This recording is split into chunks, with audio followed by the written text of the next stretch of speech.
మరేనే నా చిన్నప్పుడు చిన్నతనం కూడా ఉండేదేమో. ఓ అప్పుడు కదా. ఒక చొక్కా జేబులోంచి రూపాయి నన్ను చూసి అపహరించింది. నడుచుకుంటూ వచ్చి నన్ను దొంగిలించింది. నేరం చేసిన రూపాయికి శిక్ష పడకుండా కిటికీ రేకుల వెనకాల దాచాను, ఎవరూ చూడకుండా. రూపాయికి చెప్పులొస్తాయా ఎక్కడైనా? 3 మైళ్ళు పోను రాను చదివే నా చెప్పులు లేని పాదాల సాక్షిగా నేను ఇప్పటికీ నిరపరాధినే. కనిగిరి సిరిపురంలోనైనా రూపాయికి చెప్పులమ్ముతారా? నావి మనిషి కాళ్లే కనుక ముళ్ళు కొట్టి రాళ్లు తగిలి ఎప్పుడైనా నెత్తురు కళ్ళజోడని రోజుందా? అమ్మా, ఒకే అరుపు ముళ్ళు గుచ్చుకున్నప్పుడల్లా. అరికాళ్లలో ముళ్ళని పొదిగి నడిచిన మనిషిని నేనే. మా అమ్మ ఎప్పుడొస్తుందో, నా నడిచే దారుల్లోని ముళ్ళని పూలుగా మారండని ఎప్పుడు శపిస్తుందో, ఆ దారి నిండా నా నెత్తుటి చుక్కలే ఆరుద్ర పురుగుల్లాగా. నేరస్తుడి కళ్ళను ఉత్తిగానే గుర్తుపట్టొచ్చు. వచ్చిన అమ్మకి రహస్యాలు తెలిసిపోయాయి. చించెట్టు వణికింది, చేదు చెట్టు ఒకటే గాలి. పశువుల కొట్టంలో ఆవు కళ్ళల్లో కన్నీళ్లు. ఒంటి నిండా నేరం గుర్తులు, ఒంటి నిండా ఎడాపెడా చేతివేళ్లు, విరిగిన చింతబరికెలు. పోవే నీ అమ్మ, నా దుఃఖాన్ని చొక్కా పెట్టి తుడిచేస్తా. కానీ రూపాయలు నన్నింకా అపహరిస్తూనే ఉన్నాయి. నేనేమో ఒకే ఒక్క రూపాయికి మిగిలిన చేతితో దేవుడికొక చీరముక్క, మా అమ్మ కాళ్లకు సరిపోయే బంగారు చెప్పులు అమ్ముతారా కొంటానని కొంటూనే ఉన్నాను. మా అమ్మ కాళ్ళకి సరిపోయే చెప్పులు అమ్ముతారా? సీతారాం రాసిన సన్ ఆఫ్ మాణిక్యం ఈ పుస్తకాన్ని ఈరోజు మనం మాట్లాడుకుందాం. సన్ ఆఫ్ మాణిక్యం కవితలోదే ఇప్పుడు నేను చదివిన ఆ కొన్ని వాక్యాలు. ఖమ్మం జిల్లాకు చెందిన కవి సీతారాం అఫ్సర్ ప్రసేన్లతో కలిసి రక్తస్పర్శ పుస్తకం 1985లో వేశారు. ఇదిగో ఇక్కడి దాకే అనే కవిత్వాన్ని 1990లో వచ్చింది. సన్ ఆఫ్ మాణిక్యం ప్రస్తుత పుస్తకం ఇది. ఈ కవిత్వ పుస్తకం 1995లో వేశారు. కవిత్వం పేరుతో వంశీకృష్ణ, ప్రసేన్, యాకూబులతో కలిసి 2002లో పుస్తకం వేశారు. కుప్పం కవితలు 2009లో వచ్చాయి. అదే పుట అనే పేరుతో సాహిత్య వ్యాసాలు, విమర్శ వ్యాసాలు వేశారు. 2008లో వచ్చింది ఇది. అసిస్టెంట్ ప్రొఫెసర్గా ఖమ్మంలో ఉన్న ఎస్ఆర్ అండ్ బీజీఎన్ఆర్ ప్రభుత్వ ఆర్ట్స్ అండ్ సైన్స్ కాలేజీలో పనిచేస్తున్న కవి సీతారాం సన్ ఆఫ్ మాణిక్యంగా ఈరోజు మన ముందుకొచ్చారు.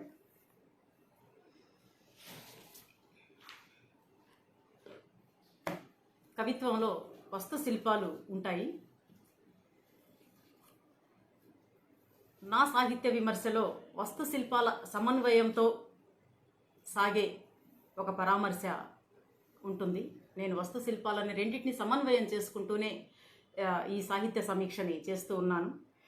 సీతారాం నిజానికి ఒక విలక్షణమైన కవి, శిల్ప ప్రాధాన్యం ఉన్న కవిత్వం మాత్రమే రాశాడు అని చెప్పేసి ముద్ర ఉన్న కవి. ఆ సీతారాం గురించి ఈరోజు మనం మరికొన్ని విషయాలు, అసలు విషయాలు కొన్ని తెలుసుకుందాం. సీతారాం కవిత్వంలో మొదటి నుంచి చివరి వరకు చదివితే స్త్రీల పట్ల ఒక విపరీతమైన ప్రేమ, ఆపేక్ష కనిపిస్తూ ఉంటాయి. ఒక కన్సర్న్, స్త్రీలు తన వాళ్లే అనే ఒక కన్సర్న్ అడుగడుగునా కనిపిస్తూ ఉంటుంది. ఆ స్త్రీలలో తన మమేకమైన విధానం, ఆ స్త్రీలు తన కుటుంబ సభ్యులైనట్లు, తన తోడబుట్టిన వాళ్ళైనట్లు, తనలోంచి బయటికి వచ్చిన వ్యక్తులుగా, తన సమానమైన వ్యక్తులుగా చాలా కవితల్లో ఈ ఉద్దేశం కనిపిస్తూ ఉంటుంది మనకి. ఒక కవిత ఉంది, సూపర్ మోడల్. నేను ఆ కవితతో మొదలు పెడుతున్నాను.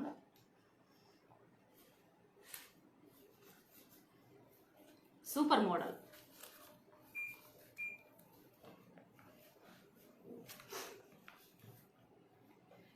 నువ్వేమైనా సూపర్ మోడల్వా? నువ్వేమైనా సిండీ క్యాపోర్ట్ వా? లిండా ఎవాంజలిస్టా? పోనీ పాలినా పొరిస్కోవావా? నీకేమైనా ప్రాచ్య సౌందర్యం ఉందటే? చూపించగలవా దేన్నైనా? సౌందర్యంతో చుట్టలు చుట్టి నీ తెల్లటి చర్మం మీద గజ్జి తామర మందు రాసుకుంటూ ప్రమోట్ చేయగలవే, కొద్దిగా దరహసించగలవటే, నీ దంతరక్షణ రహస్యం చెబుతూ నువ్వేమైనా మహా అందగత్తెవా, నిన్ను అమ్ముకునేందుకు అంచేత నిన్ను సంసారపు డస్ట్బిన్లో వేశాను. నువ్వేమైనా అందగత్తెవా నిన్ను అమ్ముకునేటందుకు, అంచేత నిన్ను సంసారపు డస్ట్బిన్లో వేశాను అని చెప్పేసి చెప్పిన కవిత ఇది. ఇక్కడ చెప్పిన సిండీ క్యాపోర్ట్, లిండా ఎవాంజలిస్ట్, పొలీనా పొరిస్కోవా వీళ్ళందరూ ప్రసిద్ధి చెందిన మోడల్స్. ఒకరు అమెరికా, ఇంకొకళ్ళు కెనడా, ఇంకొకళ్ళు చెకోస్లేవియాకి సంబంధించిన మోడల్స్. వీళ్ళు మధ్య యూరప్ నుంచి పాపులర్ అయిన మొదటి మోడల్గా కొంతమంది వీళ్ళల్లో ప్రసిద్ధి చెందారు. 80-90ల మధ్య వీళ్ళ ముగ్గురు చాలా గ్లామర్ రంగాన్ని ఏలినట్లుగా మనకి అర్థమవుతూ ఉంటుంది. అలాంటి వాళ్ళు వీళ్ళు. ఆ రోజుల్లో అడ్వర్టైజ్మెంట్స్లలో కూడా వీళ్ళు చాలా బాగా పాపులరు. బ్యూటీకి మాత్రమే ప్రాముఖ్యత ఉంది, మార్కెట్ ఉంది అని చెప్పి చెప్పటం ఈ కవితలో ఉన్న ఒక ఉద్దేశం. సంసారాలుకి పరిమితమైన స్త్రీలు వాళ్ళకి సంబంధించిన గుర్తింపుని, గౌరవాన్ని కుదించుకోబడ్డారు. ఆర్థిక అంశాల విషయంలో వేరే వాళ్ళ మీద ఆధారపడిన వ్యక్తులుగా మనకి కనిపిస్తూ ఉంటారు.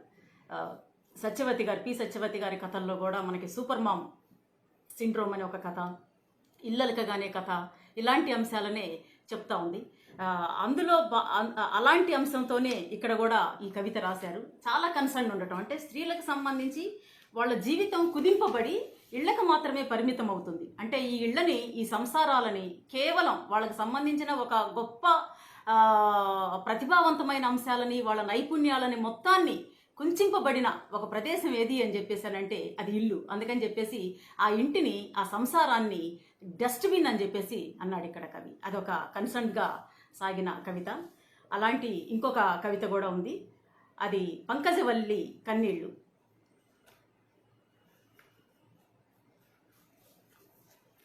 భారతదేశం నుంచి పేదలు అనేక మంది పేదలు ఇతర దేశాలకి, ముఖ్యంగా గల్ఫ్ కంట్రీస్కి వలస వెళ్ళారు.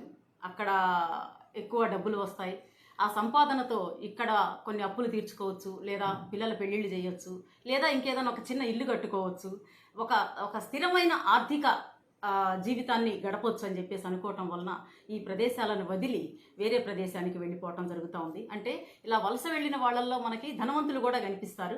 వాళ్ళు మరింత సంపాదించడం కోసం వెళితే వీళ్ళు జీవన భృతి కోసం మాత్రమే వెళ్ళినట్లు మనకు తెలుస్తూ ఉంటుంది. ఇలాంటి వాళ్ళు అలా వెళ్ళిన వాళ్ళల్లో చాలామంది ఏమైపోతున్నారు.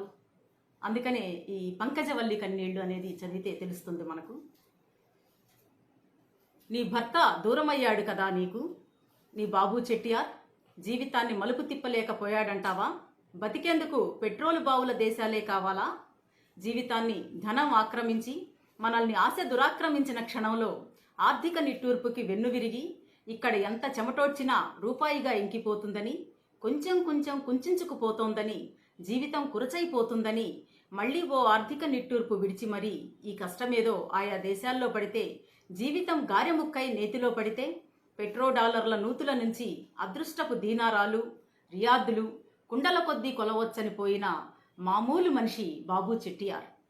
నీ ఎన్న పొంగే అని భారతి అడుగుతున్నాడు చెప్పు, నీ సాక్షిగా, నీ శవం సాక్షిగా నువ్వు మరణించిన మాట చెప్పు, చావు కబురేదో చెబితే నీ కోసం ఏడుద్దామని కళ్ళు సిద్ధం చేసుకున్నానులే, ఫార్మాలిన్లో చచ్చిన చేపలాగా కప్పలాగా నువ్వు ఉంటావని ఊహించానా, ఏ వచ్చిపోయే విమానంలోనో నీ శవపేటిక దిగక మనిషి రాకపోతే పోయే, తన శవాన్నైనా పంపించకపోయాడా అంటూ ఆ విమానాలు దిగే స్థలంలో నిలబడి చూస్తున్నా. ఇక్కడ నుంచి వలస వెళ్ళిన వాళ్ళు ఏజెంట్ల మోసం వలన అక్కడ సరిగ్గా స్థిరీకరించుకోలేకపోతారు తమని తాము.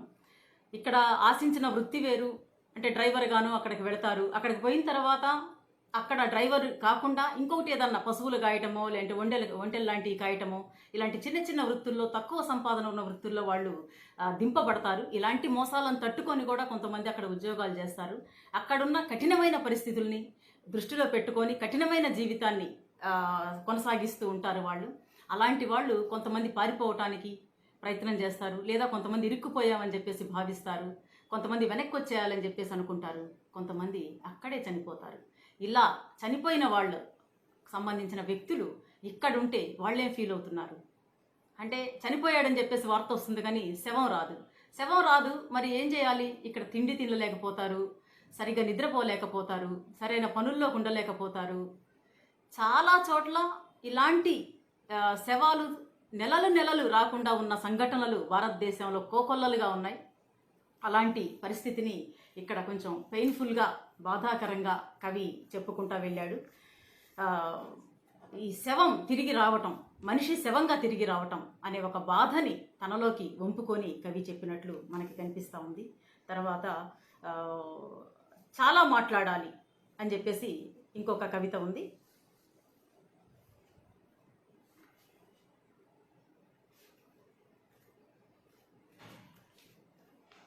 చాలా మాట్లాడాలనే కవిత ఇది. స్త్రీల బొమ్మలు అంటే సాహిత్యం కాకుండా ఇతర కళల్లో మనకి చిత్రలేఖనం లాంటిది ఒకటి, పెయింటింగు. ఇందులో చాలామంది స్త్రీల బొమ్మలు గీస్తూ ఉంటారు. ఆ స్త్రీల బొమ్మల్ని కూడా న్యూడ్గా గీస్తూ ఉంటారు ఎక్కువ మంది. చాలా అందమైన శరీరపు వంపులతో గీస్తూ ఉంటారు. అలా గీయటం చాలా అందంగా, మనకి చాలా ఆశ్చర్యంగా ఉంటుంది. సిగ్గుని గీస్తారు, బిడియాన్ని గీస్తారు, లేకపోతే అట్లా స్త్రీలకు సంబంధించిన శరీర కాంతిని అద్భుతంగా గీయగలుగుతారు. మరి అలాంటి వాళ్ళు ఇంకా ఏం గీయగలుగుతున్నారు అని అంటే ఏమి గీయలేకపోతున్నారు. ఒకటి సౌందర్యపు దృష్టితో మాత్రమే స్త్రీలను చూసి అలా గీస్తూ ఉన్నారు.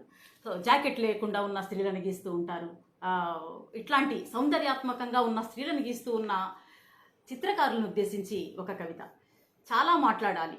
బొమ్మల్లో నాటిన ఎముకలు చిగిరించవనేనా నువ్వు చెప్పింది? మేము వింటూనే ఉన్నాం. రక్తం లాంటి రక్తం రంగు, మాంసం లాంటి దేహకాంతి, లోపలెక్కడో ఎవరికీ కనిపించని చోట మనిషి పడే సిగ్గు, అంతా అవాస్తవమే, అదంతా అతీత వాస్తవమే. అసలు నువ్వు చెప్పినవన్నీ వినకూడదు, వినకూడనవి చెప్పుకోకూడదు. వేసిన వాటినే చూస్తుండాలి. కనుమూసిన మనిషిని, తెరిచిన రెప్పల మీద చావుని చూశాక చనిపోయి మాట్లాడాలి. ఎవడు రాయలేదు బొమ్మల్ని, ఎవడు గీయలేదు ఆకలికి తెల్లబడ్డ రొమ్ముల్ని, ఎవడు గీయలేదు ఆకలికి తెల్లబడ్డ రొమ్ముల్ని, చీమల్లా ఎగబడ్డ జనాన్ని, ధాన్యం రాసుల పక్కనే పెరుగుతున్న కుప్పల కుప్పల పుర్రెల్ని, ఒకదానితో ఒకటి తగవులాడుతున్న కపాళాల్ని, కంకాళాల్ని ఎవరు గీయలేదు, ఎవడు గీయలేదు. అంచులు చిరిగిన మనుషుల్ని, బొందులు విప్ప తీసుకొని దండాల మీద వేలాడుతున్న లంగాల మానాల్ని ఎవడు రాయలేదు. బొమ్మల చేతులతో నన్ను పిలిచావా, కపాలాలతో నా కనులు నింపావా, నా గర్భసంచుల్లో మలమూత్రాలు వంపావా, నా వక్షాల్లోని పాలని కత్తులతో తోడావా, ఈ నా రంగులతో కడిగిన శవాన్నిక చెమ్మకేళిరే హోళీ ఆడనున్నావా, నన్ను నీ బొమ్మల బొరుసుల చేతులతో పిలిచావా, అర్థాలు చెరిపిన మాటలతోనే నన్ను అలకమన్నావా, పలకమన్నావా, కలవమన్నావా. ఇలాంటి కవిత ఇది. అంటే స్త్రీలకు సంబంధించి చెప్పినప్పుడు ఇంత సౌందర్యాన్నే చెప్తున్నారు తప్ప వాళ్ళ మీద జరుగుతున్న రేపులు కానీ, వాళ్ళ అవమానాలు కానీ, వాళ్ళ పేదరికంలో ఉన్న అంశాలు కానీ, ఆకలితో కూడుకొని ఉన్న ఒకానొక పేదరికాన్ని కానీ ఎవరు కూడా చిత్రించలేకపోతున్నారు. స్త్రీని కేవలం శారీరకంగా సౌందర్యంగా చిత్రిస్తున్నారు తప్ప బొందులు విప్ప తీసుకొని దండాల మీద వేలాడుతున్న లంగాల మానాల్ని అని చెప్పేసి చెప్తూ ఉన్నారు ఇక్కడ. అంటే రేపులకి గురైన స్త్రీల దుఃఖాన్ని కవిత్వీకరించడం కోసం కవి తపన పడినట్లుగా మనకి కనిపిస్తూ ఉంది. ఇలాంటి కవితలు ఇందులో ఉన్నాయి. అంటే స్త్రీల పట్ల చాలా ఎక్కువగా కన్సర్న్ ఈ కవిత్వం మొత్తం ఈ కవిత్వం నిజానికి ఈ పుస్తకాన్ని కనుక సింపుల్గా మనం అనుకుంటే ఇది జూన్ 95లో వచ్చింది. అక్బర్ కవర్ పేజీ వేశారు, జుగాష్విలి కవర్ ప్రింటింగ్ చేశారు. అయితే మొత్తం ఇందులో ప్రోజ్ పోయిటరీతో కలిపి మొత్తం 81 కవితలు ఉన్నాయి. ఒక 5 ప్రోజ్ పోయిటరీ కవితలు ఉన్నాయి. ఈ కవితలన్నిటిలో కూడా ఎక్కడో ఒక చోట స్త్రీలకు సంబంధించిన చాలా ఎక్కువ కవితల్లో, దాదాపు 80% కవితల్లో స్త్రీలకు సంబంధించిన కన్సర్న్ ఒక వాక్యంగానో, ఒక పదంగానో, ఎక్కడో ఒక భావనగానో ఆ కవిత్వంలో కనిపిస్తూ ఉంటుంది మనకు. అంత కన్సర్న్ ఉండడం అనేది అంటే మామూలు పద్యాలు రాసినప్పుడు కూడా, మామూలు కవితలు రాసినప్పుడు, ఏదో వస్తువుని ఎన్నుకొని రాసినప్పుడు కూడా ఈ కవిత్వం ఆ స్త్రీలకు సంబంధించిన కన్సర్న్ని దూసుకొచ్చినట్లుగా మనకి కనిపిస్తూ ఉంటుంది. ఇదిగో ఇది అని చెప్పేసి ఎంబోజ్ అయి ముందుకు వచ్చినట్టు. ఇక్కడ స్త్రీ ఉంది, ఆమెకు సంబంధించిన కన్సర్న్ ఉంది, ఆమె పట్ల దుఃఖం ఉంది, ఆమె పక్కన కన్నీరు ఒలుకుతున్నాడు కవి. ఇదిగో ఆమెకు సంబంధించిన రేపు పట్ల, ఇదిగో ఆమెకు సంబంధించిన ఆకలి పట్ల, ఇదిగో ఆమె సంబంధించిన శరీరానికి పరిమితమైన ఈ సౌందర్య దృష్టి పట్ల వ్యతిరేకత ఉంది కవికి అని చెప్పేసి ఆ స్త్రీలకు సంబంధించిన ఒక కన్సర్న్ ఇంతగా కవిత్వంలో ఇన్ని కవితల్లో చెప్పటం అనేది కొంచెం ఆశ్చర్యంగానే అనిపిస్తుంది మనకి. అంటే ఇంత ఇంత కన్సర్న్ చూపించినప్పుడు చలం కూడా గుర్తొస్తూ ఉంటాడు, ఇంత కన్సర్న్ ఎలా ఉంది అని చెప్పేసి. అయితే చాలా కవితల్లో సీతారాం గారి కవితల్లో కథన రీతి ఉంది. అంటే ఒక కవిత, కొన్ని కవితలు ఫుల్ ప్లెడ్జెడ్ కథలాగా అనిపిస్తాయి. మనం చదువుకుంటూ వెళ్ళే క్రమంలో ఇదొక కథ అని చెప్పేసి అనిపిస్తుంది మనకి, ఒక ఫుల్ ప్లెడ్జెడ్ కథలాగా మనకి కనిపిస్తూ ఉంటాయి అన్నమాట. కొన్ని కవితలు చదివినప్పుడు బాగుంటున్నాయి, కానీ ఏం చెప్తున్నాడు అనేది వెంటనే పాఠకులకి అర్థం కాకపోవచ్చు. అయితే చదివే కొద్దీ ఒలుచుకుంటూ వెళ్ళిపోయి చివరికి మనకు కావాల్సింది దొరికినట్లుగా అనేక మార్లు చదివితే, 2 సార్లు కనీసం కనుక చదివితే పొరలుగా అందులో ఉన్న రహస్యం విడిపోయి బయటికి దానికి ఏం చెప్తున్నాడు అనే విషయాన్ని స్పష్టంగా మనం గ్రహించగలుగుతాము. అంటే చాలా సందర్భాల్లో కవి ఒక మార్మికతకి లోనై కవిత్వం చెప్పినట్లుగా మనకి తెలుస్తూ ఉంది. అలాగే కులము ప్రియురాలు అనే ఇంకొక కవిత ఉంది. ఈ సీతారాం గారు చెప్పిన స్త్రీలు 2 రకాలుగా కనిపిస్తారు మనకి. మామూలు స్త్రీ, ఆమెకు సంబంధించిన దుఃఖం ఇంతకుముందు మనం మాట్లాడుకున్నదంతా చెప్తూ ఉంటారు. అట్లాగే ఇంకా ఏం చెప్తున్నారు ఈయన అంటే ప్రియురాలకు సంబంధించిన కవిత్వం ఇందులో చాలా చోట్ల కనిపిస్తూ ఉంటుంది. ముఖ్యంగా ప్రియురాలు విడిచి వెళ్ళిపోవటం, కులం కారణంగా, కులం ఆభిజాత్యం కారణంగా ప్రియురాలు విడిచి వెళ్ళిపోవటం, దూరం అవ్వటం, విడిపోవటం, ఇవి అంశాలుగా మనకి చాలా కవితలు ఉన్నాయి. అందులో కులము ప్రియురాలు అనే కవిత ఒకసారి చూస్తాను. నీ వెలుతురు కళ్ళు గుర్తొచ్చి కటిక కాటుకలో కూర్చున్నాను, ఒంటరిగా కాదు ఒక్కడినే. లోపలి అలికిడిలోకి నీ నిశ్శబ్దపు పెదవుల చప్పుడు వినిపించకపోతుందా అని కూడా కాటుకలోనే కూర్చున్నాను మాటలు లేకుండా. ఓ తెల్లని నిలువు గీతని కన్నీటి స్కేలుతో గీసుకుంటుంది నా కన్ను. గీతకివతల నేను మిక్కిలి విలపించాక నీ గురించిన సత్యం ఒకటి వినిపిస్తుంది నల్లగా. ఈ పూట నీకో మాట చెబుతాను వింటావు కదా. ఆద్యంతాలు ఎలాగూ లేవు నీకు, కానీ ప్రేమించటం ఒక భీతి నీకు. నీకు ప్రేమ కూడా తెలీదు, వట్టి ద్వేషం వచ్చు, విషంతో కూడిన పగవచ్చు. నీ శక్తులన్నీ నైతికమైనవి కాబట్టి ప్రేమని ద్వేషించగలవు నువ్వు. చతుర్థండి చిన్నా చితక జియర్లు, నిత్య శ్రీ శ్రీ శ్రీ శ్రీ చైతన్యానందులు, సత్యశిరిడి సాయిలు, బాలగోల బాబాలు నీకు తోడుంటారు. అప్పుడిక నీ నీడను కూడా చూసుకోలేవు, నీ నుంచి నువ్వు కదల్లేవు ఇక నెటు. నీలో నువ్వే దహించుకుపోతావు. నేను మటుకు కటిక చీకట్లో వెలుతురు ఆరిన కళ్ళను కెలుకుతూ మిగులుతాను. కటిక కాటుకలో కూర్చున్నాను, నీ వెలుతురు కళ్ళు గుర్తొచ్చి. లోపల చప్పుడులోకి నీ నిశ్శబ్దపు పెదవుల అలికిడి ఏమైనా వినిపిస్తుందేమోనని.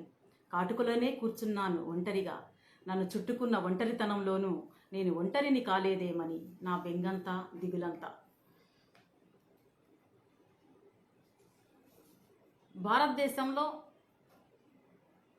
మతం విధించిన చాలా కట్టుబాట్లలో స్త్రీలకు సంబంధించిన ఒక పాతివ్రత్యాన్ని మనం గమనిస్తూ ఉంటాం. సంస్కృతి మొత్తం స్త్రీలలో పొదిగి చూపిస్తూ ఉంటుంది వ్యవస్థ, మత వ్యవస్థ మొత్తం. ఏది నీ సంస్కృతి అంటే ఒక స్త్రీని తీసుకొచ్చి నిలబెట్టి ఇది నా సంస్కృతి అని చెప్పేసి చూపిస్తూ ఉంది, ఏ మతమైనా సరే. అలాంటి స్త్రీలు పెళ్ళి అయిపోయిన తర్వాత ఎలా మారిపోతున్నారు అంటే, పెళ్ళి కాకముందు కూడా స్త్రీల మీద ఈ మతకి సంబంధించిన నిర్బంధాలు కొన్ని ఉండడం వలన, దానిని నిలుపుకోవాలని చెప్పేసి కోరుకోవటం వలన, కులాలని, ఆ కుల అభిజాత్యాన్ని లెక్క చేస్తూ, కులాన్ని లెక్క చేయకుండా అక్కడి నుంచి కులాన్ని కౌంట్ చేస్తూ అక్కడి నుంచి బయటికి వెళ్ళిపోయి వాళ్ళు ఆ కులంలో ఉన్న వ్యక్తుల్ని పెళ్లి చేసుకుంటారు. కుటుంబాలు చెప్పిన ఆ కులంలో ఉన్న వ్యక్తుల్ని పెళ్లి చేసుకోవటం, పెళ్లి చేసుకున్న తర్వాత వాళ్ళ ఆ పాతివ్రత్యాన్ని, ఆ సాంస్కృతికతను కాపాడటం కోసం ఇదిగో ఈ చిన్నజీయర్లు, సత్యశిరిడి సాయిబాబాలు, సత్యసాయిబాబాలు, బాలగోల బాబాలు వీళ్ళందరి వెనక తిరుగుతూ ఉంటారు. వీళ్ళందరి ప్రవచనాలు పొద్దున్న లెగిస్తే టీవీల్లో పెట్టుకొని వింటూ ఉంటారు. ఈ అంశాలని కవి చెప్పుకుంటూ వచ్చాడు. అంటే బోధనలు భార్యల్ని బానిసలుగా మార్చిన, స్త్రీలని భార్యల్ని మరింత బానిసలుగా మారుస్తూ ఉన్నాయి ఇక్కడ మత బోధనలు అని చెప్పేసి చెప్తూ ఉన్నారు. అంటే ఈ మధ్య కూడా మనం చాలాసార్లు విన్నాము, చాలా ఒక వైరల్ అయిపోయింది ఒక వీడియో. భర్త స్నానం చేసి విడిచిన వస్త్రాన్ని పిడిచటం ద్వారా స్త్రీలు చాలా ఎక్కువ సంపదని పోగు చేసుకోగలుగుతారు, తమ పాతివ్రత్యాన్ని నిలుపుకోగలుగుతారని చెప్పేసి ఒక వీడియో వైరల్ అయింది మన దగ్గర. సో అట్లా స్త్రీలని అందులో ఆ బానిసత్వం, ఆ భావ బానిసత్వంలోకి తోలేసేదే ఈ సాంస్కృతిక మతానికి సంబంధించిన అది సాంస్కృతిక అంశం అని చెప్పేసి చెప్తూ కవి చెప్పాడు. తర్వాత ఇలాంటి కవితలో ఇంకొకటి కుడికలు తీసివేతలు అనేది ఉంది. కవి ఇందులో ద్వేషించలేకపోతాడు. అంటే ఈరోజు కవి చెప్పినట్లు ఈరోజు ఎవరు కూడా ప్రేమ ద్వేషం అనే పదాలని పర్యాయంగా చూస్తూనే ఉన్నారు. కవి అట్లా చెప్పట్లేదు, ప్రేమకు ప్రేమే పర్యాయ పదంగా ఈ కవితలో మనకి చెప్తా ఉంటాడు. ఈ రోజుల్లో ఎవరన్నా ప్రేమించలేదు అని అంటే, ఒక అమ్మాయి తనని తిరిగి ప్రేమించలేదు అని చెప్పేసి అంటే చంపటము, ఏదన్నా దాడి చేయటము, యాసిడ్ దాడి చేయటం లాంటివి చేస్తూ ఉన్నారు. దానికి వ్యతిరేకంగా దానిని అసలు సంబంధం లేకుండా నేను ఆ అమ్మాయిని తిరిగి మళ్ళీ ఇంకా ప్రేమిస్తూనే ఉన్నానని చెప్పేసి చెప్పే కవితలు ఉన్నాయి ఇందులో. అయితే కూడికలు తీసివేతలు అనటంలోనే మనకు అర్థమవుతా ఉంది కొన్ని క్యాలిక్యులేషన్స్ ఉన్నాయి ఈ ప్రియురాలికి. కులం కావచ్చు, లేకపోతే ఆర్థిక అంశాలు కావచ్చు, ముఖ్యంగా కులం అభిజాత్యం కలిగి ఉండడం అనేది ఒక క్యాలిక్యులేషన్గా మనకి కనిపిస్తుంది. ఇలాంటి కవితల్లో మనకి మానసాగ్ని కీలల్లోంచి ఎందుకు కలగలుపుకొని చూసే స్వప్నం, ఆమె పక్కన, ఇంకా చాలా కవితలు ఇలాంటివే ఉన్నాయి. సీతారాం కవిత్వం మనకి ఒక కవిత్వ వాక్యాలు, ఇందులో కొన్ని వాక్యాలు మనం చదివినప్పుడు మనకు అనిపిస్తూ ఉంటుంది. ఏంటనంటే ఒక రెగ్యులర్ కవిత్వ వాక్యం లాగా అనిపించదు మనకు.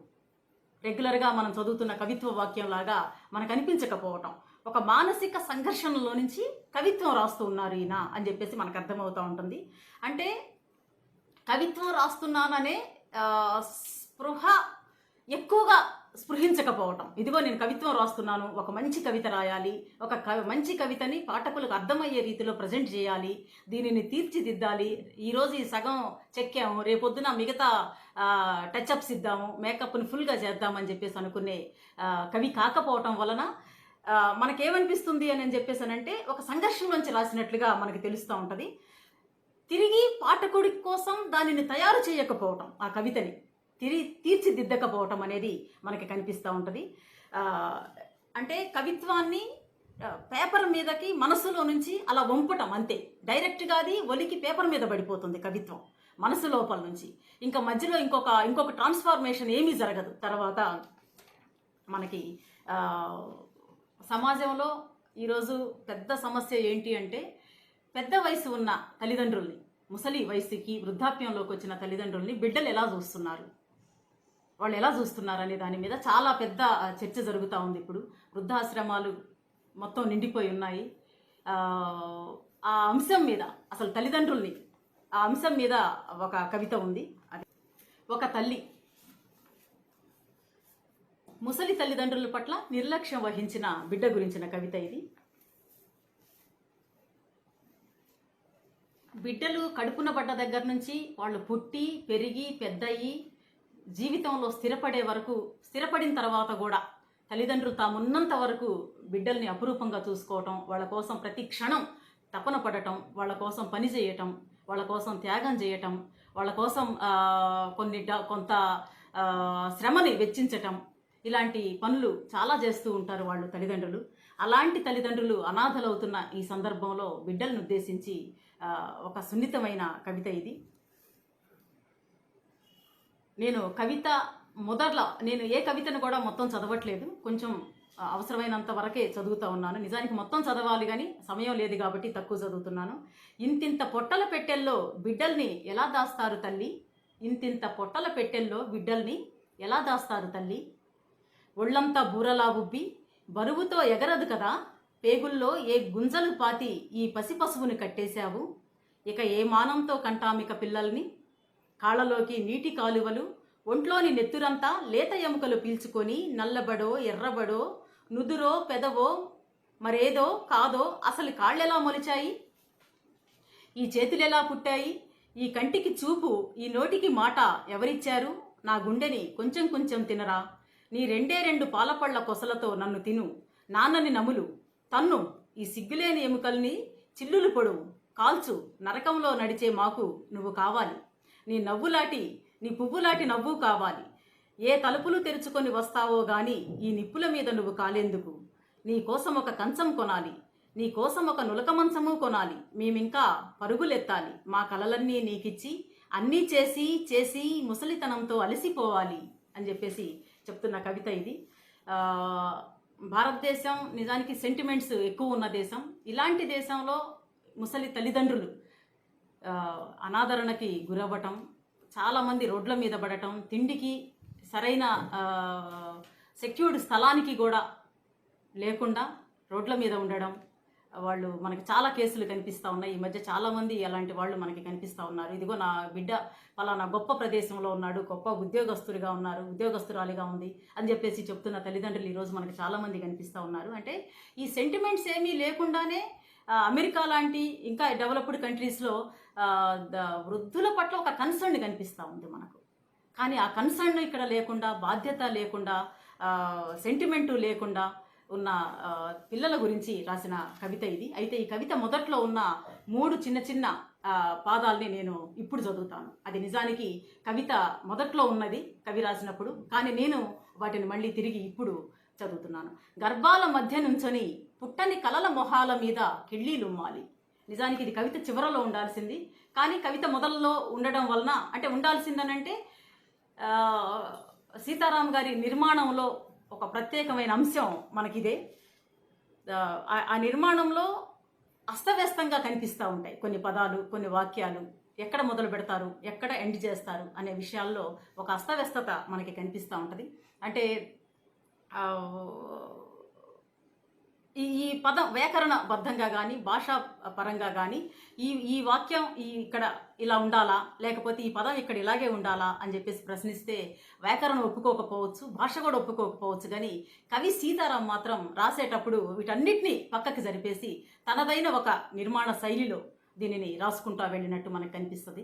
ఎందుకని అని చెప్పేసానంటే, ఒక దుఃఖంలోంచి, ఒక వేదనలోంచి చూసినప్పుడు ఆ అక్షరాలు, ఆ పదాలు అవన్నీ అస్తవ్యస్తంగా అయిపోయినట్లుగా మనకి కనిపిస్తూ ఉంటుంది. అంటే ఒకసారి ఆ పదాలని, ఒకసారి ఏ అక్షరానికి ఆ అక్షరాన్ని విసిరివేసినప్పుడు ఏ అక్షరం దొరికితే ఆ అక్షరాన్ని తీసుకొచ్చి అక్కడ అతికించినట్లుగా మనకి కనిపిస్తూ ఉంటుంది. ఏంటిది అని చెప్పేసానంటే, ఒకానొక మానసిక స్థితిలో నుంచి కవి మాట్లాడేటప్పుడు ఆ కవితని ఇలా రాయకూడదు, ఇలాగే రాయాలి అనే ఒక ఏమంటున్నాం మనం, దాని ఒక పద్ధతిని బ్రేక్ చేసినట్లుగా మనకి కనిపిస్తూ ఉంటుంది ఈ కవితల్లో. అట్లాగే అంటే ఒక తల్లితో పాటు ఇంకొక కవితను కూడా ఈ సందర్భంగా మనం చెప్పుకోవాలి. నువ్వు నేను అమ్మమ్మ, ముసలి వాళ్ళని, ఇళ్లల్లో ఉన్న ముసలి వాళ్ళని ఏమాత్రం వాళ్ళ పట్ల శ్రద్ధ కానీ, ప్రేమ కానీ, గౌరవం కానీ లేకుండా ఆ ఇంట్లో ఉన్న వ్యక్తులు ఎలా ప్రవర్తిస్తారు, వాళ్ళు చనిపోయిన తర్వాత ఎలా ఫీల్ అవుతాం మనం. ముఖ్యంగా కవి చనిపోయిన తర్వాత, ఆమె కళ్ళలోకి వచ్చిన తర్వాత కవిత మొదలైనట్లుగా మనకు అర్థమవుతూ ఉంటుంది.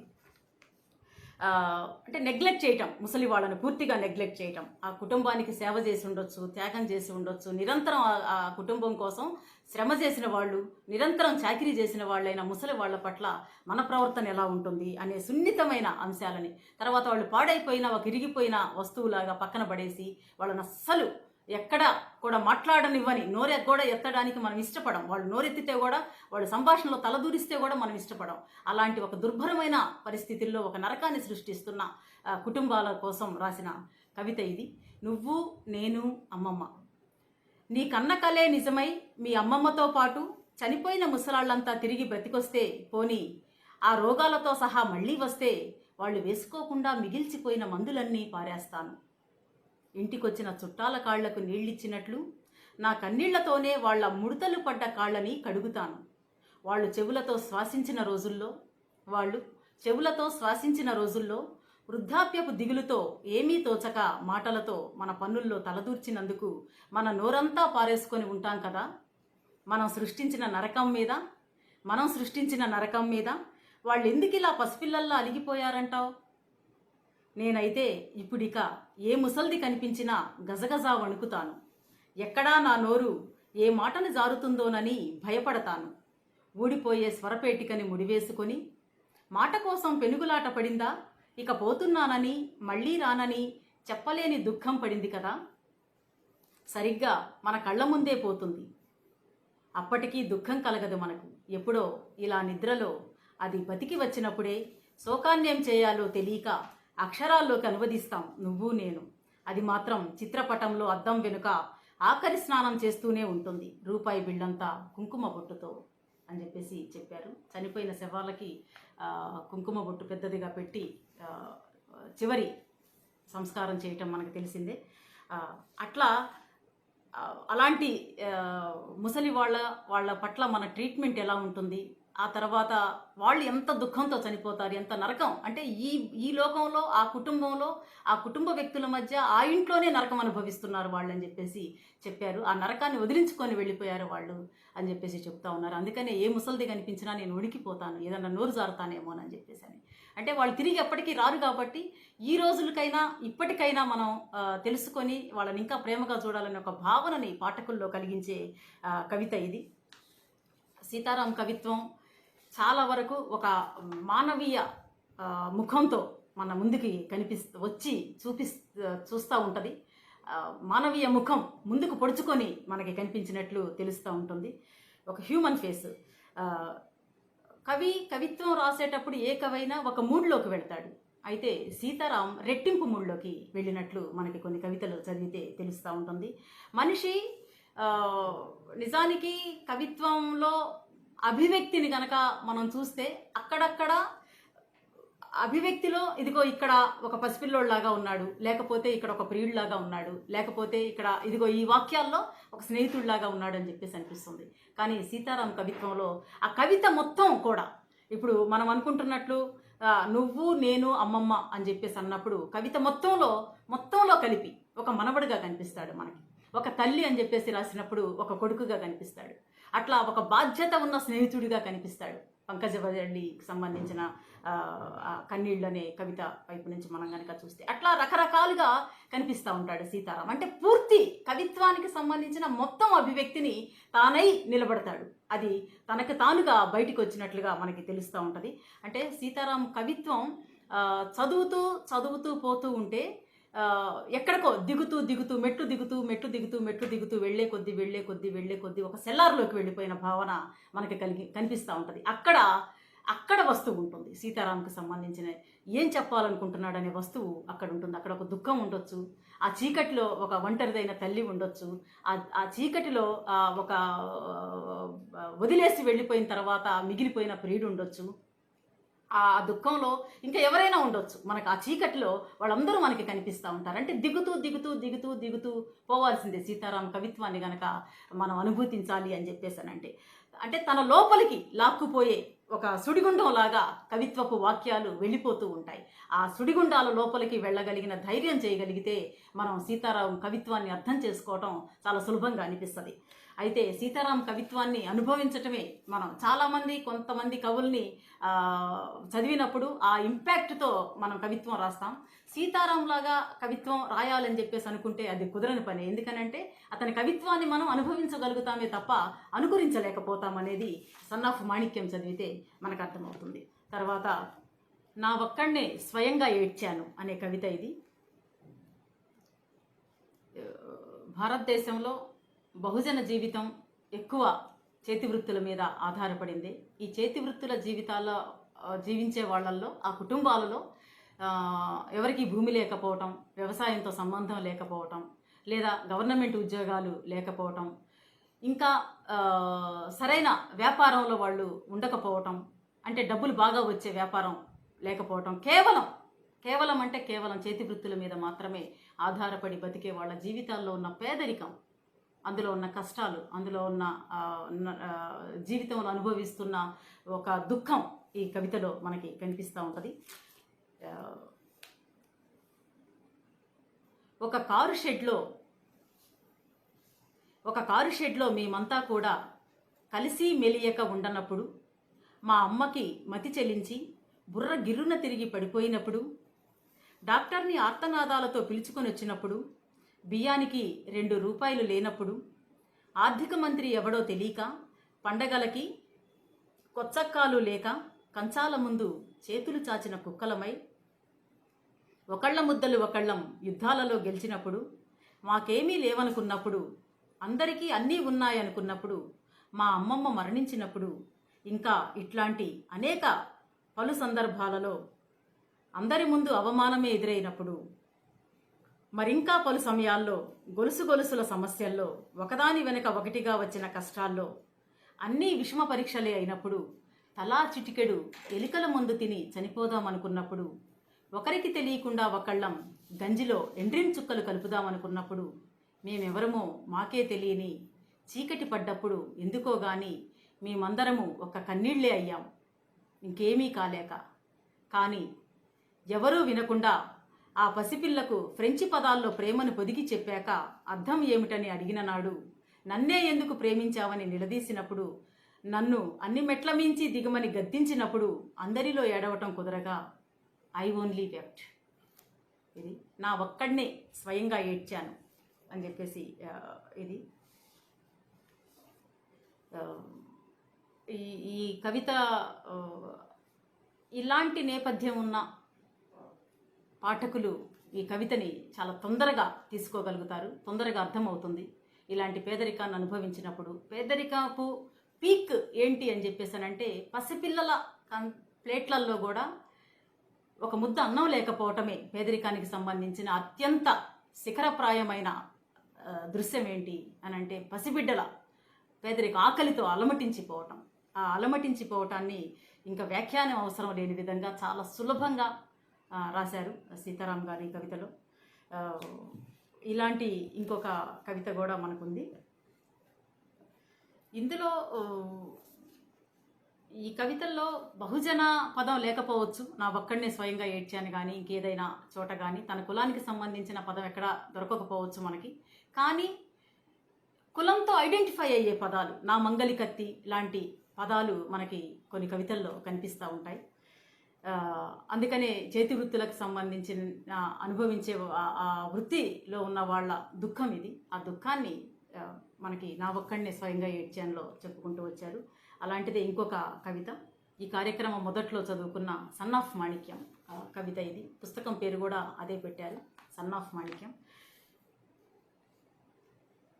మరేనే నా చాలా చిన్నప్పుడు చిన్నతనం కూడా ఉండేదేమో, ఓ అప్పుడు కదా, ఒక చొక్కా జేబులోంచి రూపాయి నన్ను చూసి అపహరించింది, నడుచుకుంటూ వచ్చి నన్ను దొంగిలించింది.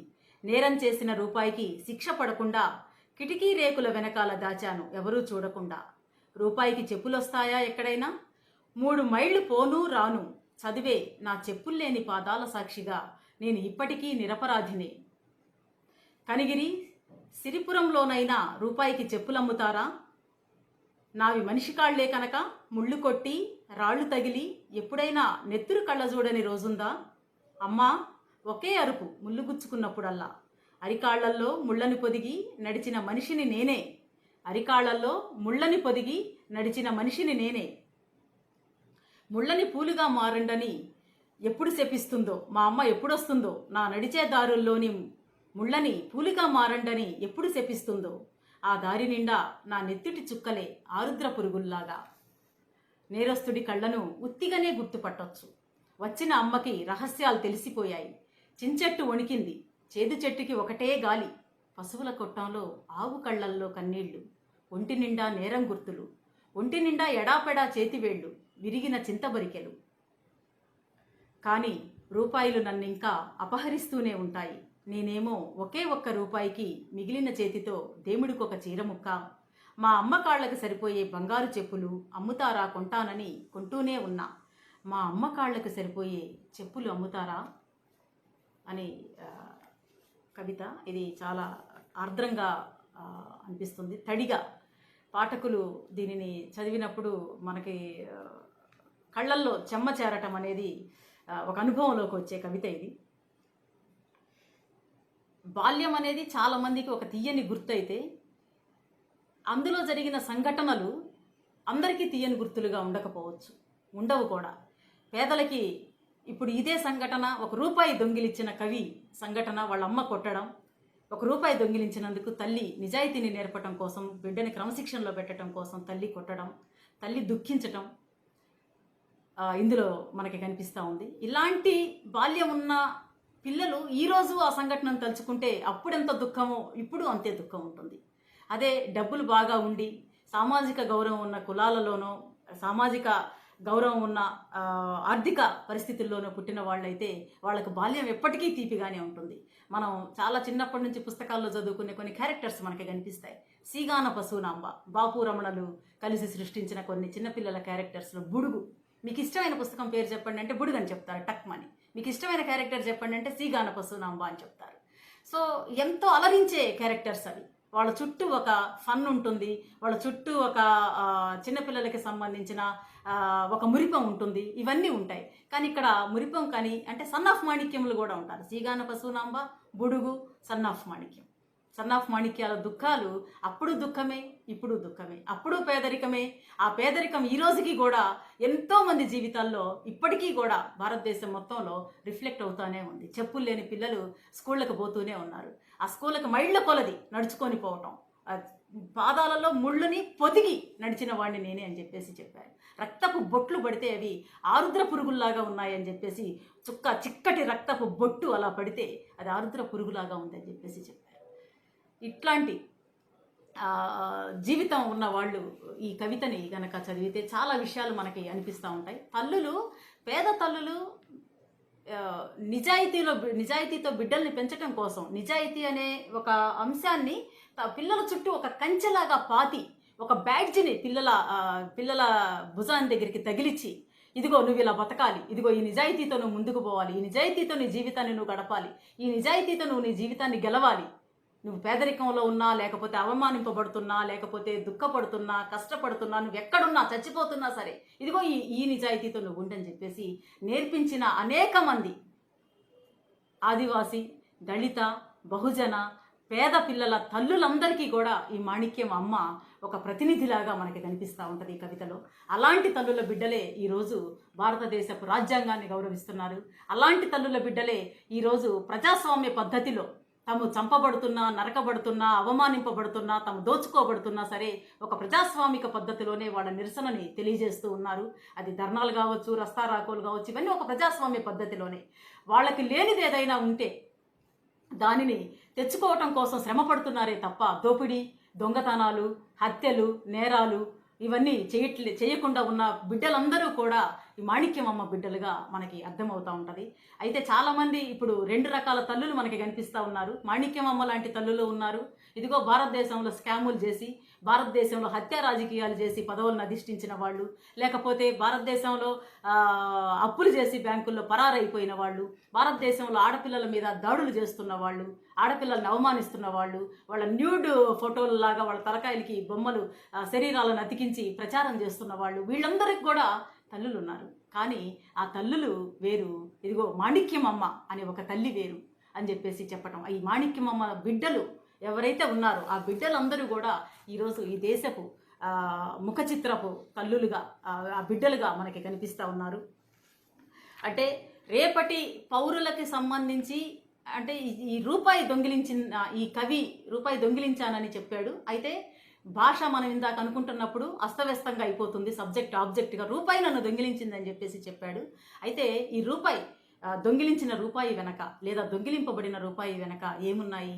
ప్రభుత్వ వైఫల్యం మనకి స్పష్టంగా, సమాజ వైఫల్యం కూడా స్పష్టంగా కనిపిస్తూ ఉంది. పిల్లలకి చదువుకునే రేపటి పౌరులైన బిడ్డల కోసం ప్రభుత్వం ఏమీ చేయట్లేదు. వీలైతే ఆ ప్రభుత్వ పాఠశాలలు కూడా ఈరోజు మూసేసే స్థితిలో ఉన్నాయి. ఇలాంటి సందర్భంలో చాలామంది పిల్లలు ఆ పేదరికాన్ని అనుభవించడం మనకి కనిపిస్తూ ఉంది. ఆ పేదరికంలో ఉన్న తల్లులు ఇంత బలమైన నిజాయితీతో ఉండబట్టే ఈరోజు బిడ్డలు ఇదిగో ఇలా ఈ దేశాన్ని కాపాడుతూ ఉన్నారు. ఈ దేశాన్ని 4 సింహాలై 4 పక్కల నిలబడి, నిజాయితీ సింహాలై 4 పక్కల నిలబడి ఈ దేశాన్ని సంరక్షిస్తూ ఉన్నారని చెప్పేసి మనకి అర్థమవుతూ ఉంది. అయితే ఇక్కడ తనకు మాత్రమే చెప్పులు లేకపోవటం కాదు, తల్లికి చెప్పులు లేవు అనే ఒక బాధ మనకి ఈ కవితలో చాలా బాగా కనిపిస్తూ ఉంది. నిన్నటి మొన్నటి అతిథి శ్రామికుల విషయంలో కూడా వాళ్ళందరినీ ఊర్లకు చేర్చే క్రమంలో అసలు మొదట్లో వాళ్ళకు ఒక చెప్పులు కొనిపిద్దామని చెప్పేసి అనుకోవటం వలననే ఇండస్ మార్టిన్ లాంటి వాళ్ళు ఆ సమూహంలో పనిచేసిన వాళ్ళందరూ ముందు వాళ్ళకు ఒక చెప్పుల జత ప్రొవైడ్ చేయాలి నడిచిపోయే వాళ్ళందరికీ కూడా అతిథి శ్రామికులకు అని చెప్పేసి దానిని ప్రారంభం చేశారు. అంటే ఈ దేశపు ముఖ చిత్రం పాదమే, చెప్పులు లేని పాదంగా మనం చాలాసార్లు ఈ మధ్యకాలంలో చూసాం ఈ కరోనా సమయంలో. అలాంటి తల్లులని ఈరోజు సన్ ఆఫ్ మాణిక్యములు అని చెప్పేసి మనం అనొచ్చు. మాణిక్యమమ్మ బిడ్డలుగా, అంటే ప్రతి తల్లి కూడా ఒక మాణిక్యమే, ఒక గొప్ప మాణిక్యం అని చెప్పేసి చెప్పే కవిత ఇది. నిజానికి కవి తల్లి పేరు మాణిక్యం అవ్వటం యాదృచ్ఛికమే కావచ్చు. సీతారాం నిర్మాణంలో మనం అనుకుంటున్నట్లు కొంచెం సంక్లిష్టత అక్కడక్కడ కనిపించినా ఇదిగో పాఠకులకి చాలా చేరువుగా, పాఠకులు చదవగానే అర్థమైపోయే, పాఠకులు తమంతట తాము ఆ దుప్పట్లోకి దూరిపోయే, చలివేసినప్పుడు పసిపిల్లలు దుప్పట్లోకి దూరిపోయినట్లుగా తమకు సంబంధించిన అనుభూతి తమకు తాము ఐడెంటిఫై అయ్యే ఒక అంశం వచ్చినప్పుడు ఆ ఐడెంటిఫై అయ్యే అంశం లోపలికి వీళ్ళు దూరిపోయే అంత సులభంగా ఈ కవిత్వ నిర్మాణం మనకి కనిపిస్తూ ఉంటుంది. మనం ఇంతకుముందు అనుకుంటున్నట్టు చెమ్మగిల్లిన కళ్ళకి కొన్ని అక్షరాలు అలుక్కుపోయినట్లుగా కనిపిస్తాయి. వాటిని చదవమన్నప్పుడు మిస్పెల్తో మనం చదువుతూ ఉంటాం. అలా కవి కూడా చెమ్మగిల్లిన మనసుతో రాయటం, అస్తవ్యస్తమైన పదాలు, అది కూడా ఒక కారణంగా మనకి కనిపిస్తూ ఉంటుంది. అయితే చిన్నపిల్లలు వర్డ్ బిల్డింగ్, అదేమంటారు దాన్ని, బిల్డింగ్ బ్లాక్స్ అని చెప్పేసి ఉంటాయి. రకరకాల ముక్కలుగా ఉంటాయి. వాటిని ఎక్కడంతా అక్కడ అతికిస్తే ఒక బొమ్మ వస్తుంది లేదా ఒక బిల్డింగ్ వస్తుంది. దానిని గనక ఎక్కడికక్కడ విడదీసి గనక ఇస్తే పిల్లలు సరిగా అతకలేకపోతూ ఉంటారు. వాటిని అస్తవ్యస్తంగా అతికినట్లుగా అనిపిస్తూ ఉంటుంది. కానీ ఆ మొత్తం పిక్చర్ మనకు అర్థమవుతూ ఉంటుంది. ఇదిగో పలానా బొమ్మ ఇది అని చెప్పేసి అర్థమవుతూ ఉంటుంది. దానిని పరిశీలనగా చూసి చేస్తే ఆ నిర్మాణంలో ఉన్న ఆ రహస్యం, ఆ నిర్మాణపు శైలి మనకి ఈజీగానే అర్థమవుతూ ఉంటుంది. తర్వాత విద్యా వ్యవస్థ మీద వచ్చిన కవిత ఇది. టీచర్లు ఈరోజు చాలామంది పిల్లలకి తల్లి తండ్రి గురువు దైవం అని చెప్పేసి మనకు చిన్నప్పుడు నేర్పినట్లుగానే తల్లి తండ్రి తర్వాత టీచరే ప్రధానంగా ప్రేమించే వ్యక్తి అవుతారు పిల్లలకి. అయితే కొన్నిసార్లు తల్లిదండ్రులకు మించి కూడా జ్ఞానాన్ని అందించే వాళ్ళు టీచర్లే అని చెప్పేసి నమ్ముతారు. అందుకని టీచర్ తప్పు చెప్తే కూడా అది ఒప్పని అనుకుంటారు. ఇంటికి వచ్చిన తర్వాత తల్లిదండ్రులు వాళ్ళకి తెలిసిన విషయాన్ని ఇది తప్పమ్మా ఇట్లా కాదు అని చెప్పేసి అంటే, లేదు మా టీచర్ చెప్పింది ఇదే ఫైనల్ అని చెప్పేసి చెప్తూ ఉంటారు. అంత గురి ఉంటుంది. ఆ టీచర్ వేసే ముద్ర చాలా ప్రధానమైనది విద్యార్థి మీద. అలాంటి టీచర్లలో మంచి టీచర్లు ఉన్నారు, చెడ్డ టీచర్లు ఉన్నారు. అయితే మంచి టీచర్ల గురించి మనం ఎప్పుడు జ్ఞాపకం చేసుకుంటూనే ఉంటాము. సావిత్రిబాయి పూలే గొప్ప టీచర్ అని మనం చాలాసార్లు జ్ఞాపకం చేసుకుంటూ ఉంటాం. అలాంటి టీచర్లను మన జీవితంలో ఎప్పటికీ మర్చిపోను. అలాగే చెడ్డ టీచర్లు అయితే ఏం చేస్తారు, ఎలా ఉంటారు వాళ్ళు అని చెప్పేసి చెప్పే కవిత ఇది. గుడ్ నైట్ టీచర్ కవిత పేరు. నన్ను మనిషిని చేసి దిద్ద పెట్టమని విరిగిన పలక ముక్కతో బలపం నములుతూ మీ ముందుకు వచ్చాను. ఆ ఒక్క క్షణమే మీ ముఖంలోకి నవ్వొచ్చింది. మిమ్మల్ని చూశాక నా పెదవులు నవ్వాయి. ఆ ఒక్క కొంచెం సేపే మీ వల్ల నవ్వాను. అప్పుడు అనిపించింది, ఇంత దయగల టీచర్లుంటారా అని. నీ ముఖంలో నవ్వు నాకింకా గుర్తే. అప్పుడైతే అచ్చం నవ్వే నీ ముఖమైపోయింది. పొద్దుతిరుగుడు పువ్వు లాంటి నీ పసుపచ్చటి ముఖం మీద బొట్టు చూస్తే నెత్తుటి చుక్కలా తోచింది. నీ చెవులకి పోగులు కూడా అటు ఇటు ఊగాయి. ఆనాడు నువ్వంతా నా గుండెలోకి నడుస్తున్నట్టే ఉంది. అసలు నేను వచ్చిన రోజు నువ్వొక్కతివే ఉన్నావు కాబట్టి నిన్ను ప్రేమించటానికి వచ్చాను. నన్ను నువ్వు ప్రేమిస్తావులే అనుకున్నాను. నాకేం తెలుసు, పుస్తకాల్లో దోమల సంగతి అది కుడితే తెలుస్తుంది. నా చుట్టూ ఉన్న పిల్లల్లో నేనొక్కడినేగా మంచి బట్టలు లేనివాణ్ణి, కాళ్లకు చెప్పులు లేక మట్టి తొడుక్కున్నవాణ్ణి, నెల నెలా డబ్బులు ఇవ్వలేక వాళ్లలాగా నీ ప్రేమకు దూరమయ్యాను. మా అమ్మ 2 చేతులు జోడించి శిరస్సు కూడా వంచి నిన్ను గౌరవిస్తుంది కదా. నన్ను చూడగానే కోపం కలుగుతుంది మీకు. నాకా నీపాటి ఆంగ్లమూ రాదు, ఆంధ్రమూ రాదు. నాకు ఒకటి వచ్చు, 2 కూడా వచ్చు. నువ్వింకా చిత్తకొడితే అనేకం వచ్చేనేమో. నీ సాంఘీకరించే శాస్త్రం మీదొట్టు,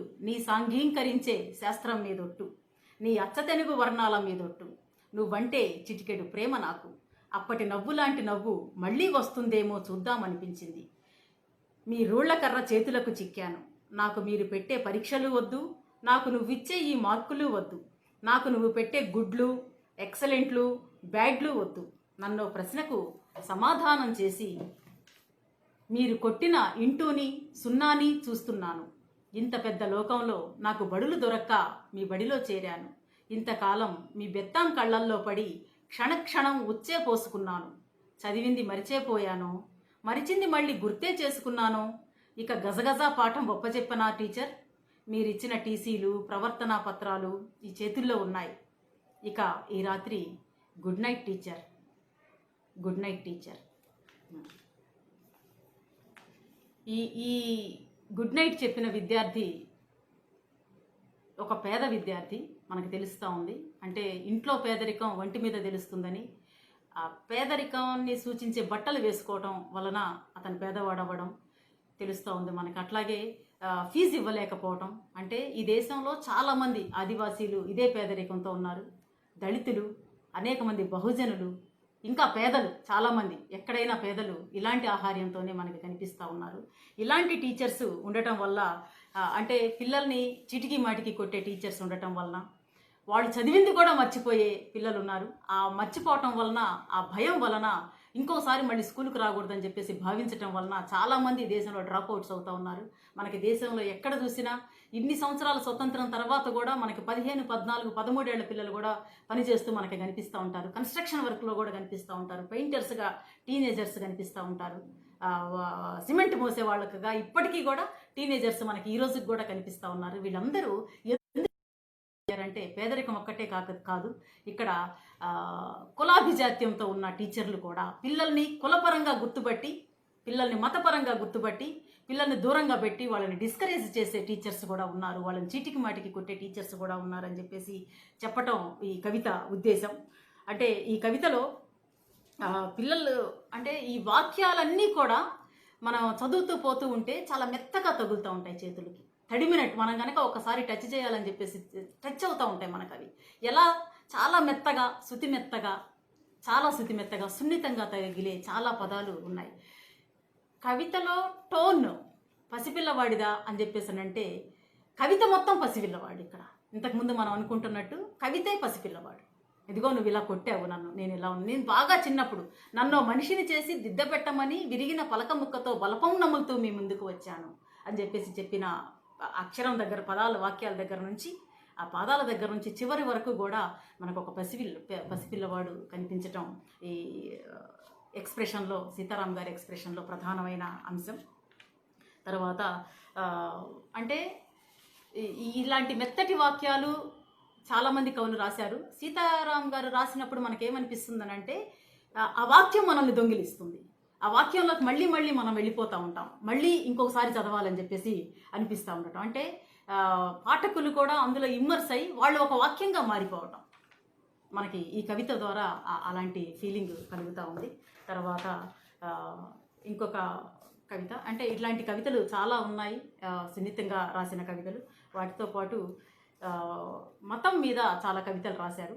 అందులో బాగా చెప్పుకోదగిన కవిత ఏంటి అని చెప్పేసానంటే, యూసఫ్ ఇంకా ఇంటికి రాలేదు. వెనక వేశారు ఈ కవితని, చాలా చిన్న కవిత. కర్ఫ్యూ మోకులు విప్పారు. నేను ఈ కవిత చదివే ముందు ఒక మాట చెప్తాను. ఈ సీతారాం గారి కవిత్వం మొత్తంలో, ఈ పుస్తకం మొత్తంలో 1995లో వచ్చింది ఈ పుస్తకం. 92 డిసెంబర్ 6న మనకి బాబ్రీ మసీదు కూల్చివేత, మత ఘర్షణలు కాదు, ముస్లింల మీద దాడులు జరిగిన సందర్భాలు ఉన్నాయి. చాలా అనేకం జరిగినాయి అవి. ఆ అనేకం జరిగిన దానిని కళ్ళతో చూసి, దానిని ఒక ఇంటలెక్చువల్గా ఆలోచించి, దాని మీద బాధపడి, దుఃఖపడి, ఒక పలవరించిన అంశాలు చాలా కవితల్లో మనకి కనిపిస్తూ ఉంటాయి. అయితే ఈ కవిత మొత్తం కూడా యూసఫ్ ఇంటికి రాలేదు అని చెప్పేసి ఈ కవితలో మొత్తంలో కూడా మనకి ఒక స్పష్టమైన దాడి కనిపిస్తూ ఉంటుంది. ఎక్కడా దాడి ప్రస్తావన ఉండదు కానీ దాడి కనిపిస్తూ ఉంటుంది. 1992 డిసెంబర్ 6న బాబ్రీ మసీదు కూల్చివేత సందర్భంగా రాసిన కవిత ఇది.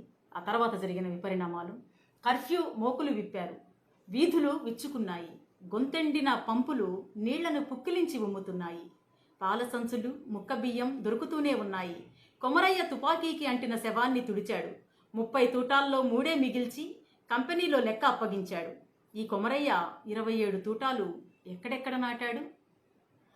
కోస్తున్న శవాల్లోంచి ఒకటి అరా తూటాలు తొంగి చూస్తున్నాయి. అక్కడక్కడ దుకాణాలు ఒక రెప్ప మూసి ఒక రెప్ప తెరిచి చూస్తూనే ఉన్నాయి. యూసఫ్ మాత్రం ఇంట్లో లేడు. వాళ్ళ ఇంటికి వచ్చే దారిలో కూడా లేడు. ఆ తర్వాత జరిగిన అంటే ఎందుకని మనం దీనిని మత ఘర్షణలు అంటలేదు అని చెప్పేసానంటే, ఒక ఈక్వల్ ఫోర్స్ ఉండటం, రెండు మత ఏ మతాల మధ్య మనం మత ఘర్షణ జరుగుతుందని చెప్పేసి చెప్తున్నామో, ఆ రెండు మతాల మధ్య ఈక్వల్ ఫోర్స్ కనుక ఉన్నట్లయితేనే దానిని మనం మత ఘర్షణలు అని చెప్పేసి అనాలి. ఇక్కడ మత ఘర్షణలు జరగలేదు. బాబ్రీ మసీదు కూల్చివేత తర్వాత ముస్లిం మతస్థుల మీద దాడులు జరిగినాయి. ఆ దాడులకు సంబంధించి వచ్చిన కవిత అనుకున్నాం మనం దీన్ని. అంటే అందులో చాలామంది చనిపోయారు. ఆ దాడుల్లో లెక్క తెలియదు. కొంతమంది మిస్ అయ్యారు. వాళ్ళ శవాలు కూడా రాలేదు ఇళ్ళకి. అసలు వాళ్ళు ఉన్నారో లేదో కూడా తెలియలేదు. అంటే ఆచూకీ తెలియకపోవటం. ఈ అంశం మీద ఆ రోజుల్లో చాలా కవిత్వం వచ్చింది. ఈ 92 డిసెంబర్ 6 తర్వాత ప్రత్యేకమైన కవితలు వచ్చినాయి. కంజిరా బులెటిన్లు కూడా ప్రత్యేకమైన బులెటిన్ తీసుకొని వచ్చారు వమ్మి రమేష్ బాబు, శ్రీధర్ గారు. అలా చాలా కవిత్వం వచ్చింది. ఆ కవిత్వం మొత్తంలో మొదటి వరుసలో నిలబడే కొన్ని కవితల్లో యూసఫ్ ఇంకా ఇంటికి రాలేదు నిలిచిపోయే కవిత. తర్వాత వాగ్గేయ దుఃఖం అని ఇంకో కవిత ఉంది. టైం తక్కువ ఉంది. ఇది కూడా అంటే కవిని ఈ 2-3 ఏళ్ల పుస్తకం వేసే 2-3 ఏళ్ల టైంలో ఆ బాబ్రీ మసీదు సంఘటన ఎంతగా కదిలించిందో, ఎంతగా మొత్తాన్ని ఒక ప్రకంపనకు లోను చేసిందో, ఎప్పుడు ఒక అస్థిరత్వంతో ఉండడమో, ఒక మానసిక సంఘర్షణలో ఉండటమో ఈ మతాల పట్ల, మనుషులకు సంబంధించిన బాంధవ్యాల పట్ల ఎంతగా చెలించిపోయాడో కవి మనకి ఈ కవితల్లో తెలుస్తూ ఉంది. వెతుక్కోండిక ఆత్మిక మూలగుల్ని, ఆ ఆఖరి కన్నీటి బిందువేదో బయటికి వచ్చేదాకా తలుచుకొని శోకించాలి. 1947ని 1992 డిసెంబర్ 6ని ప్రవహిస్తోంది కదా రాముడు కాలువలు తీసిన నెత్తురు. ఇక సీతమ్మ వారేం చేస్తారు? హే అల్లా, హే రామ్ అంటుందా? చివరికి దొరకాలి మన వస్తువేదో.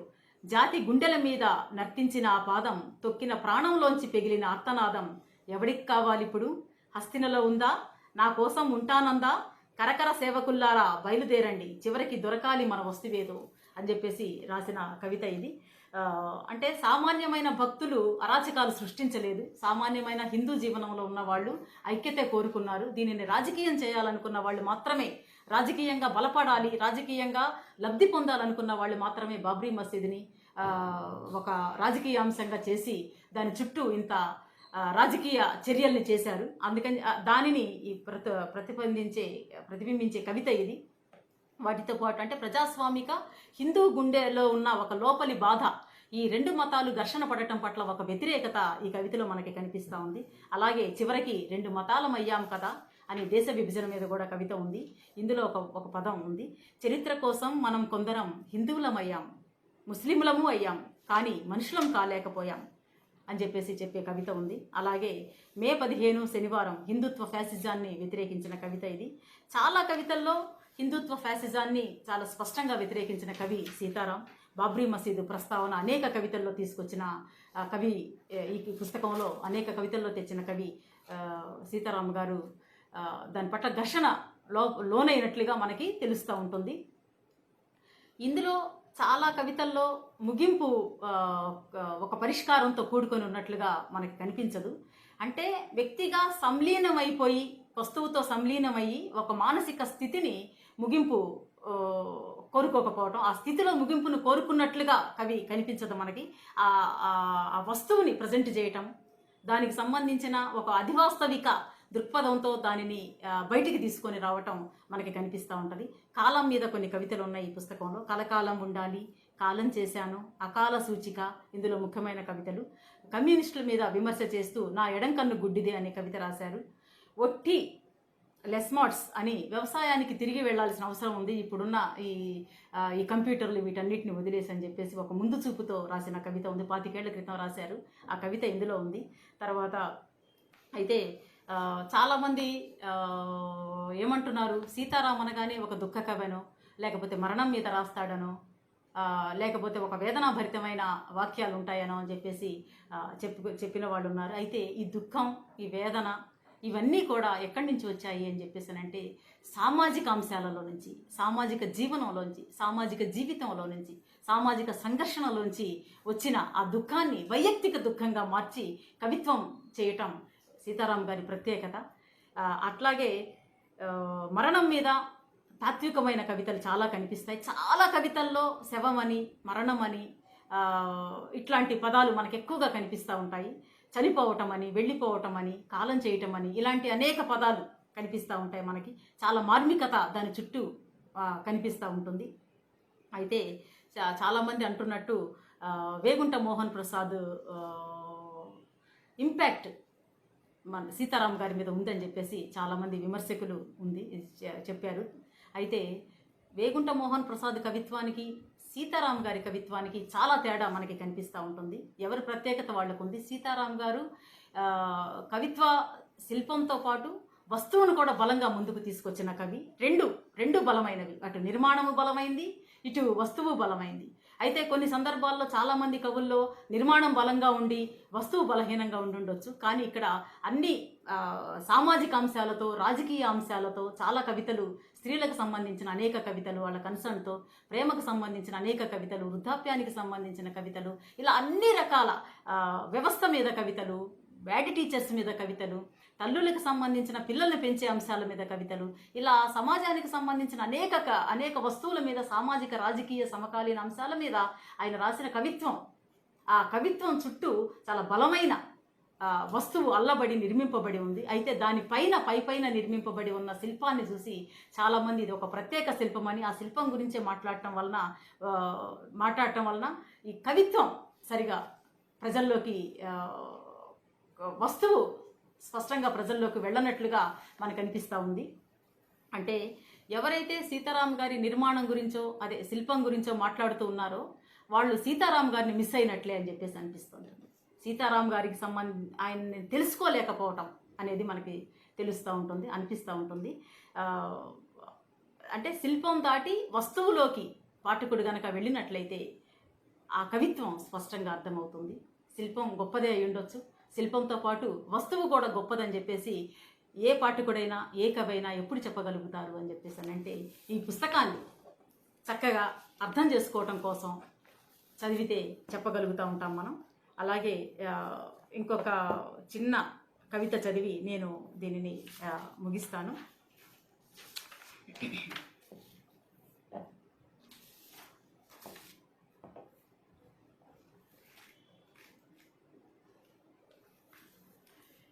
ఓ రైలు ప్రయాణికుడి సందేహానికి. ఈ కవితకి వ్యాఖ్యానం ఏమీ అవసరం లేదు. ఎవరంతటా వాళ్ళు ఈ కవితని ఫీల్ అవ్వటం కోసమే నేను ఈ కవితని చివరిలో చదువుతూ ఉన్నాను. స్త్రీల పట్ల సీతారాం గారికి ఉన్నంత కన్సర్న్, ఒక తల్లి కన్సర్న్, ఒక తండ్రి కన్సర్నో, అన్న కన్సర్నో, ఒక మిత్రుడి కన్సర్నో కాదు, ఇది ఒక తల్లి కన్సర్న్. ఎలా ఉంటుంది? పొత్తిళ్లలో పువ్వు లాంటి పాప, లేత చిరునవ్వు కాసేపు, లేత ఏడుపు కొంచెం సేపే, నవ్వుకి ఆకలి లేదు, పాప ఏడ్చిందంటే ఆకలికి పిలుపునిచ్చిందనే, ఎదురుగా ప్రయాణికులు, పులులు, ఇంతమందిలో పాలు పట్టటం ఎట్లా? పులులు చూస్తున్న కొద్దీ ఆమె వస్తువుగా మారుతుంది. పోనీ నువ్వు పాలు నిండిన వక్షాలనే అనుకున్నావా? అవి పసికందుల అన్నం ముద్దలు కావచ్చు.